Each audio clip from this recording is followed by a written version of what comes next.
समाधि की अवस्था कैसे प्राप्त होती है?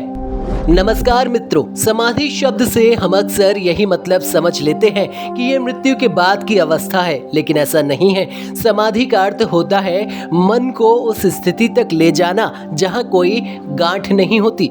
ये सुनने में आपको गूढ़ लग रहा होगा, लेकिन ये बेहद आसान है, किसी योगासन की तरह। तो चलिए इस वीडियो में समझते हैं सनातन के ऋषि मुनि जीते जी कैसे समाधि की अवस्था प्राप्त करते थे। योग और समाधि में संबंध।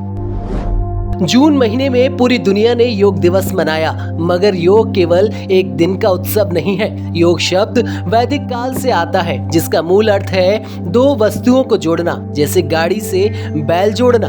ये जोड़ केवल बाहरी ही नहीं बल्कि अंदरूनी भी होता है, जैसे मन को शरीर से जोड़ना, मन को श्वास से जोड़ना, या मन, श्वास और शरीर की त्रैविधिक एकता स्थापित करना।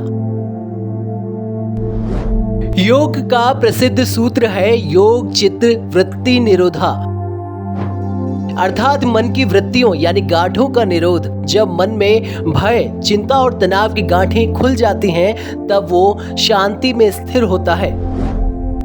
आधुनिक जीवन और मन की गांठें। पुरानी पीढ़ियों के लिए भूख और जंगली जानवर वास्तविक खतरा थे। आज हमें फाइट फ्लाइट फ्रीज प्रतिक्रियाएं मानसिक तनाव के रूप में होती हैं। यही हमारी आधुनिक मानसिक गांठों की वजह है। योग उसी से निजात दिलाता है। पतंजलि ने अष्टांग योग की व्यवस्था दी। क्या है अष्टांग योग? यम, नियम, आसन, प्राणायाम, प्रत्याहार, धारणा, ध्यान और समाधि। योग की ये सभी अवस्थाएं बाहर से अंदर की यात्रा प्रारूपित करते हैं और अंततः मन को स्थिर कर देते हैं।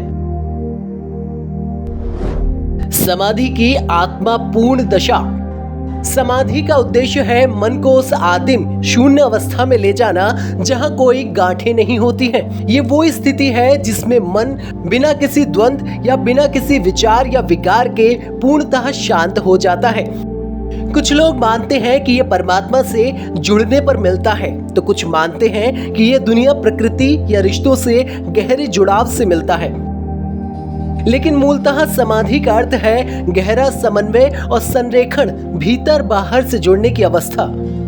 इस वीडियो का संदेश सरल मगर गहन है। समाधि वो अवस्था है जिसमें मन की सारी गांठें खुल जाती हैं और हम ब्रह्मांड के तत्वों के साथ एक हो जाते हैं।